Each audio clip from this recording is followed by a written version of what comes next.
चाहे चारों युगों में देख लीजिए, चाहे तीनों कालों में देख लीजिए, और चाहे महाराज कहा जाता है कि संसार के हर क्षण में, हर कण में देख लीजिए, बिना राम के कहीं भी आनंद नहीं है, कहीं भी सुख नहीं है। संसार में कहीं भी ढूंढ लो, बोले कहीं भी सुख नहीं है।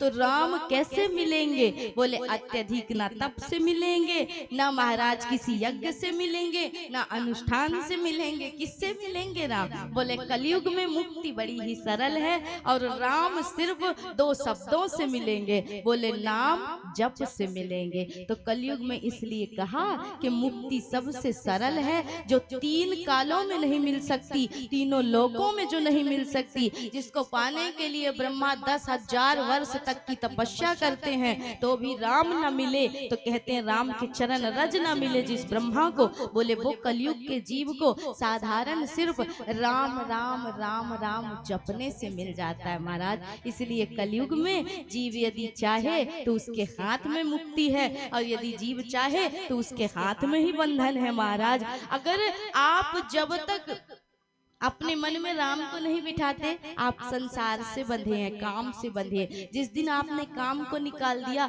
उस दिन आपका मन अपने आप राम से बंध जाता है। इसलिए कथा से यही सीखना है, कथा यही शिक्षा देती है कि शरीर संसार के लिए है, लेकिन आत्मा राम के लिए है, क्योंकि आत्मा का संबंध परमात्मा से होता है, और आत्मा से जो निरंतर राम को भजता है वही राम में समा जाता है महाराज। और ये भजन कैसा होना चाहिए? बोले गोस्वामी जी से किसी ने कहा ना कि भजन में अगर मन न लगे, बहुतों का भी नहीं लग रहा है।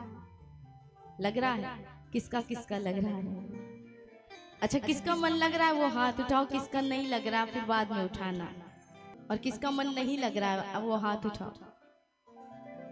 दो चार हैं जिनका मन नहीं लग रहा है, बताओ। कथा में भी मन नहीं लगता तो व्यथा में लगेगा मैया? व्यथा सुनाए फिर तो लग जाए मन, लेकिन कथा में मन नहीं लग रहा, व्यथा में लगेगा। गोस्वामी जी से किसी ने कहा भजन करने में मन नहीं लगे, अगर भाव से भजन ना किया जाए तो क्या भजन परिणाम देगा? गोस्वामी जी कहते हैं कि तुलसी मेरे राम को अरे रीझ भजो या खींच, भौम की राजा में सभी उल्टा सीधा बीज।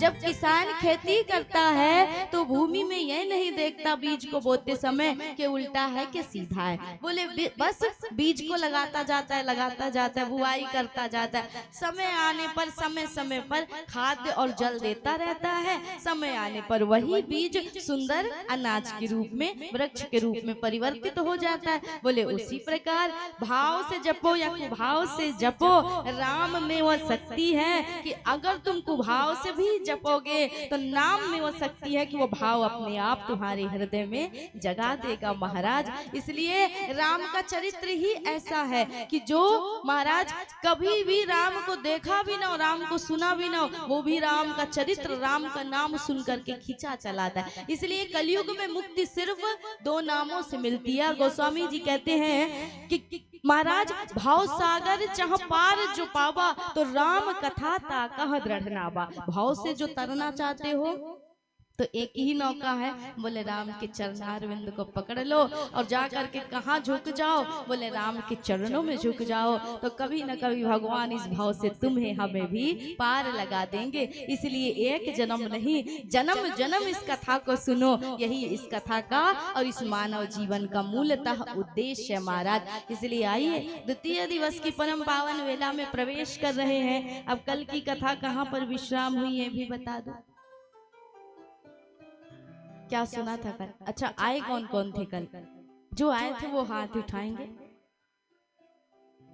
देखो अब तुम सबरे झूठ बोल रहे हो, आए तो बड़ी संख्या में लोग थे, लेकिन चूंकि हमने प्रश्न पूछा है इसलिए झूठ बोल रहे हैं। हमने देखा है, देखो मैया एक बड़ी अच्छी बात है हमारी कि जो मेमोरी है ना, बुद्धि है हमारी बड़ी तेज है, कहना नहीं चाहिए पर तेज है। एक बार अगर जिसे देख लेते हैं ना तो भूलते नहीं है महाराज। इसलिए झूठ मत बोलना, आए तो तुम सबरे थे, जो सामने बैठी हो तो आई थी, इसलिए झूठ मत बोलो।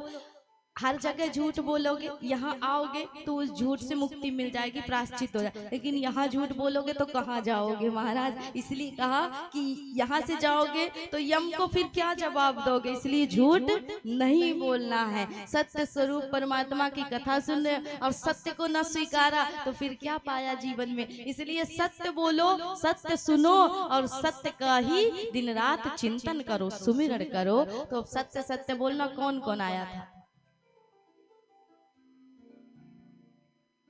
अच्छा इतने ही आए थे, वहां की कल वाले गायब हो गए, आज की कहीं पूछे न दे, दूसरे आ गए। तो कल की कथा क्या सुनी हमने?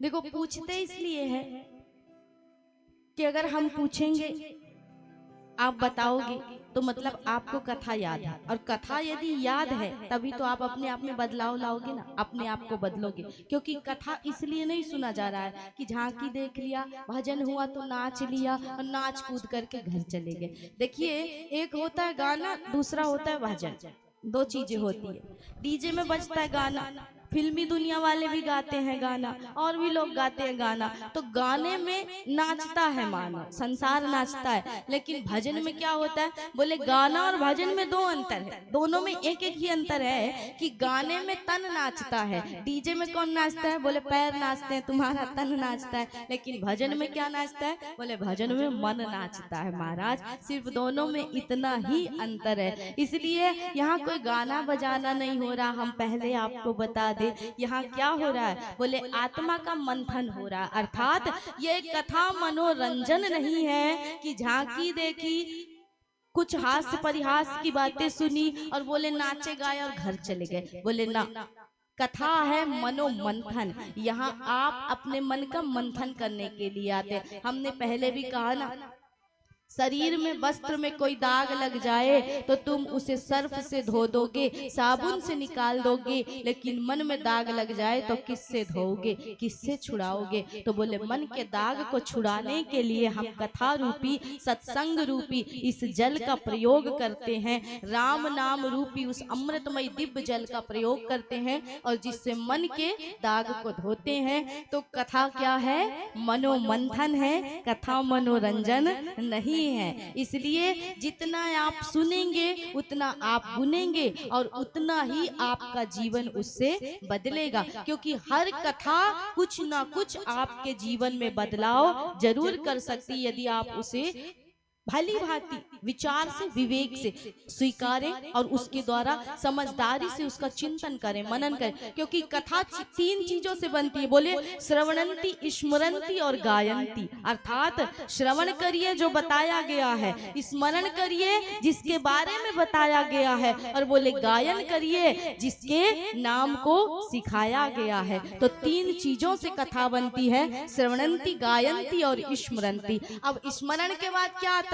बोले चौथा पायदान आता है निरध्यासन का। अर्थात जिस समय तुमने धुंधकारी को मुक्ति मिली, क्यों मिली? बोले समाज में बहुत से लोग बैठे थे, गोकर्ण जी ने कथा सबको सुनाई पर मुक्ति सबको नहीं मिली, विमान सबके लिए नहीं आया। बोले धुंधकारी के लिए आया। क्यों? बोले धुंधकारी ने 7 आसक्तियों को पार किया, 7 सीढ़ियों को लांघ गया। बोले पहले श्रवण किया, श्रवण के बाद चिंतन किया, चिंतन के बाद मनन किया, मनन के बाद निरध्यासन किया, और जब निरध्यासन की सीढ़ी से पार हुआ तब उसके लिए विमान आया। अर्थात जिसको सुना, उसके बारे में समझा और उसके बारे में चिंतन करते हुए उसने अपने जीवन के अंतिम क्षणों को बिताया। इसलिए कथा कोई मनोरंजन नहीं, मनोमंथन है। जब तक आप सुनेंगे नहीं तब तक आप उसे समझेंगे नहीं, और जब आप समझोगे नहीं तो आपका जीवन बिल्कुल नहीं बदल सकता। आप व्यर्थ में यहाँ पर बैठे और समय गंवा रहे हो, यही बात रह जाएगी महाराज। इसलिए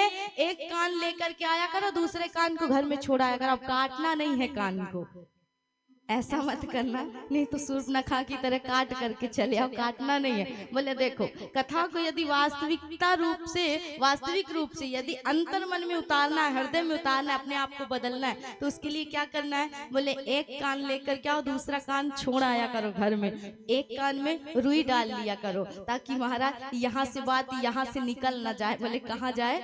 अंदर जाए सीधे। कहते हैं ना, संसार में कीमत उसी की है जिसके अंदर कोई ना कोई गुणवत्ता गुणवत्ता है। बाकी किसी को कोई पूछता है ये बताओ, जिसके पास जितना धन है, पद है, प्रतिष्ठा है, उसकी उतनी ही प्रभुता है, उतनी ही महत्वता है। संसार में उसी की पूछ है जिसके पास पूछ है महाराज, कोई ना कोई पद है, प्रतिष्ठा है।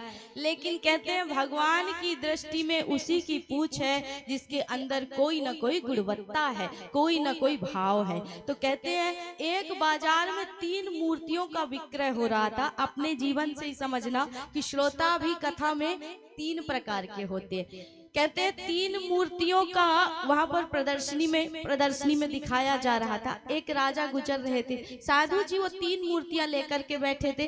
तीनों मूर्तियां हूबहू एक जैसी थी, एक आकार की, एक रंग की और एक स्वरूप की। अब लेकिन तीनों की कीमत अलग अलग थी। एक की कीमत कितनी थी? बोले 100 रुपए थी, दूसरे की कीमत 500 थी और तीसरे की कीमत 1000 रुपए थी।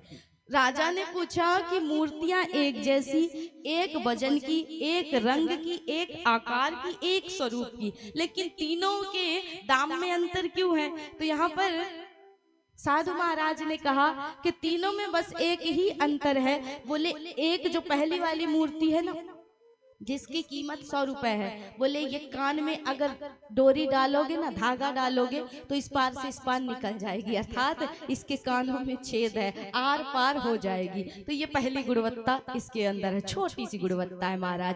अब दूसरे की बारी आई 500 रुपए वाले की, तो बोले इसके अंदर क्या है? बोले इसके अंदर ऐसा है कि महाराज एक कान में छेद है लेकिन दूसरे में छेद ही नहीं।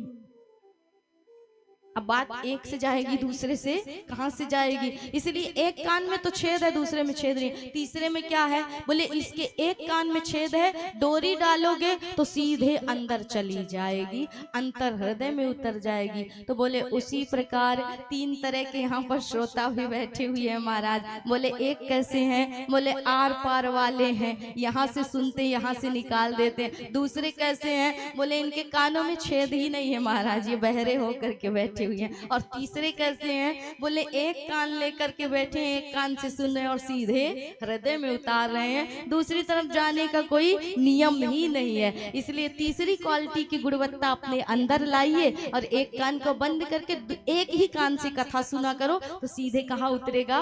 बोले हृदय में उतरेगा। और जब हृदय में उतरेगा तो